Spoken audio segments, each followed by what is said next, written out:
Ito naman ngayon ang ating hihiwa-hiwalayin natin ito. Kasi ang sikip na talaga niya sa paso. Ang lalaki ng ugat niya.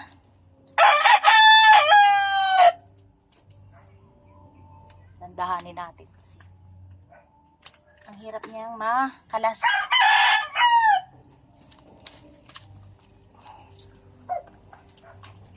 Hirap niyang makalas. Oh. Ayan, isa.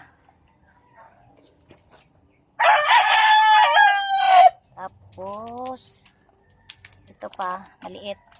Dalawa. Then, hiwalay natin ito, may nahiwalay siya. Ito, o, diba? O, yan yung mga anak niya. O, diba? Ang ganda. Ito, maliit lang siya, o. Salamat po sa palagi niyong panunood. Pasok na lang ang kailangan ko. God bless po.